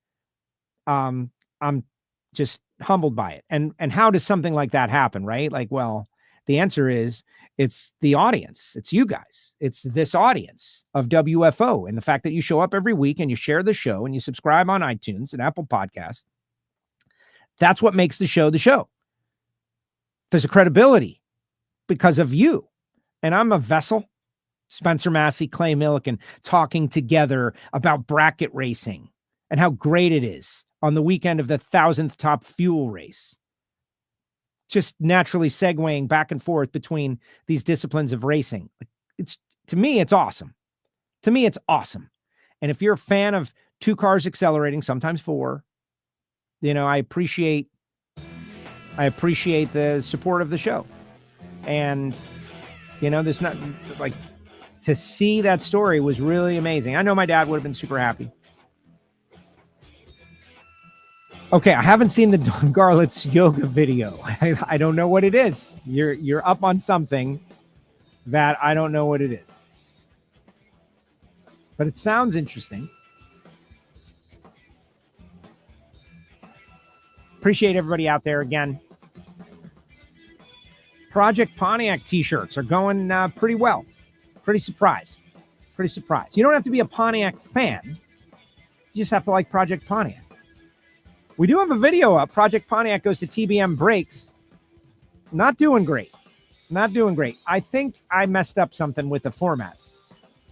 But hey, we can always try again, right? Watch out for WFO on PowerTube TV, guys. If you have downloaded the PowerTube TV app, Bruno has just been announced as the new talent for Pinks on PowerTube TV. I'm talking new episodes. The only place you're going to see it is on PowerTube TV. That's very cool that PowerTube is on. Excited to see Pro Stock Motorcycle back. Got a lot of friends in that class. And, Gainesville, some of the teams had some really good runs. So you never know who's going to go out there and be successful. Just saying. Just saying. Thanks to Clay Millican. Thanks to Spence. Krista Baldwin for putting the car out there. I think that is very exciting as well. And let's go. It's just that simple. The Ignition podcast is in the archive if you want to hear an audio-only experience that has got literally around the world scale. Australia, UK, like we've got listeners from everywhere that are checking out the show, not only checking it out, but chiming in, part of the show. Check it out, Ignition. It's audio-only podcast. Thanks, guys. Appreciate you all. We'll see you in Charlotte. zMAX Dragway, baby. The 1,000th Top Fuel race.